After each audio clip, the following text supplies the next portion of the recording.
Saludos, en el devocional de hoy vamos a comenzar una nueva serie que vamos a titular Sin temor. Voy a utilizar como base un libro, el mismo título del autor Max Lucado. En el video de hoy vamos a intentar responder a una pregunta clave. ¿Por qué tenemos temor? Parece que el temor o el miedo, que es el sinónimo más conocido, es algo que ya viene en nuestro ADN genético, que ya es algo con lo que nacemos y nos impide disfrutar de toda su extensión de todo el potencial que tenemos como seres humanos. Se podría definir como la pasión del ánimo que hace huir o rehusar aquello que se considera dañoso, arriesgado o peligroso. De esta forma, el temor es parte del considerado el instinto de supervivencia, que nos alerta de ante un peligro y nos hace que nos apartemos o no vayamos por un camino que nos puede conllevar, obviamente, un daño a nuestra vida. Por lo tanto, no es algo malo en su esencia, pero sí lo es cuando se descontrola y sobre todo con cuestiones de las cuales nosotros no tenemos ningún control para poder actuar sobre ellas. Si algo podemos tener claro sobre el temor, es que no está dispuesto a compartir el corazón con la felicidad. Para todo el ruido que hace y el espacio que ocupa, de verdad que el temor hace muy poco bien a nuestra vida. El temor nunca salvó un matrimonio o ni un negocio.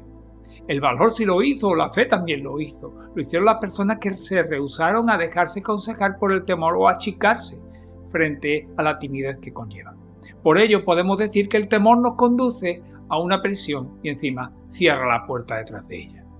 ¿No sería maravilloso poder salir de ahí? Imagínate una vida completamente libre de angustia. Que si la fe y no el temor fuera la reacción instantánea nuestra ante cualquier amenaza. De esa es la posibilidad que está tras la pregunta de Jesús. ¿Por qué teméis? Mateo 8:26. Y lo hace en medio, por ejemplo, en un lago donde hay una terrible tormenta aterrante con olas que inundaban la frágil barca con la que navegaba. Así es como Mateo recuerda el viaje. Luego subió a la barca y sus discípulos lo siguieron. De repente se levantó en el lago una tormenta tan fuerte que las olas inundaban la barca. Mateo 8, 23, 24. Para definir la tempestad, Mateo usó la palabra griega seísmo, la misma que usamos nosotros para hablar sobre un terremoto. Él usó esta palabra solo en 2 ocasiones más en su evangelio. Una cuando Jesús murió y el Calvario se estremeció, Mateo 27, 51 al 54, y otra en la resurrección de Jesús cuando el sepulcro tembló, capítulo 28.2. Aparentemente la calma de la tempestad comparte un lugar igual en la trilogía de los grandes acontecimientos de Jesús: vencer al pecado en la cruz y la muerte en la tumba, y aquí cuando el temor aparece en medio del mar. Sabemos que el temor fue repentino porque la tormenta lo fue primero. No siempre toda tormenta viene de repente, lo sabemos. La inmensa mayoría de las tormentas se ven de lejos y avisan con truenos y rayos. Esta historia nos presenta el recordatorio que subirse a la barca con Cristo puede significar también mojarse con Él. Los discípulos de Cristo pueden esperar males tormentosos y vientos fuertes. Dice que en el mundo tendréis aflicción. Juan 16:33. No dice que podrán o pudieran tener aflicción, sino que lo afirma categóricamente. No es la falta de tormenta lo que nos distingue como seguidores de Cristo. Es a quien descubrimos en medio de la tormenta. Y descubrimos a un Cristo inamovible quien nos da la identidad, pues dice el versículo 24 que Jesús dormía plácidamente. Y aquí la escena, los discípulos gritaban desesperados: Jesús duerme. Dijeron: Señor, sálvanos, que perecemos. Mateo 8:25. Esto es lo que hace el temor. Corroe nuestra confianza en la bondad de Dios. Comenzamos a preguntarnos si el amor de Dios sigue vivo. Si Dios puede dormir durante nuestras tormentas. ¿Le importamos de verdad? El temor desata una multitud de dudas, vacilaciones que vienen y producen enojo.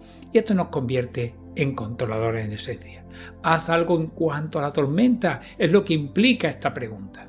En cuanto a su centro, el temor es percibido como una pérdida del control. Refunfullamos y mostramos los colmillos cuando nos sentimos entonces arrinconados.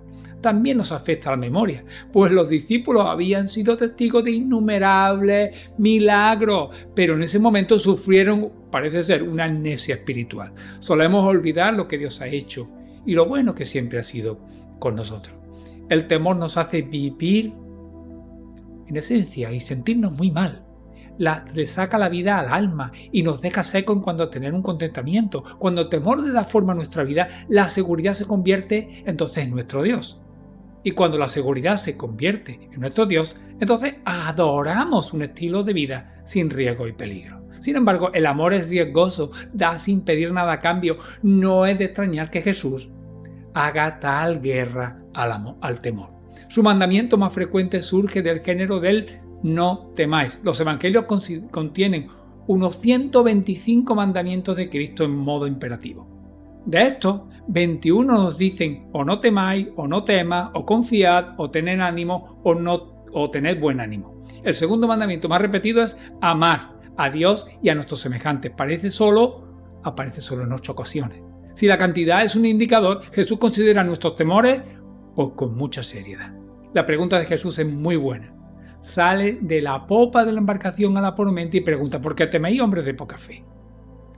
De esta forma, el Señor nos está demostrando que la falta de fe está a su vez conectada con la aparición de un miedo incontrolable y repentino que nos paraliza.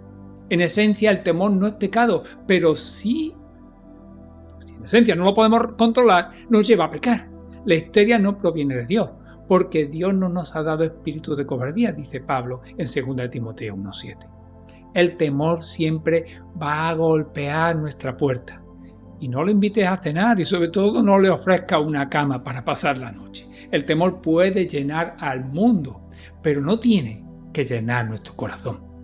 Dios ve nuestras tormentas, nuestros seísmos. Entonces, dice, levantándose reprendió a los vientos y al mar y se hizo una grande bonanza. Mateo 8:26. Jesús controla el temor, controla el temblor. Y encima lo hace y aquieta todo lo que hay alrededor. De modo que los discípulos se quedaron preguntándose: ¿qué hombre es este que aún los vientos y el mar le obedecen? Versículo 8:27. Me gustaría que me acompañaran en esta serie de devocionales para poder acallar día a día las voces desesperadas del miedo y avanzar en el camino de la fe para así vencer, con la ayuda del Espíritu Santo, a todo problema y circunstancia adversa que se nos plantee.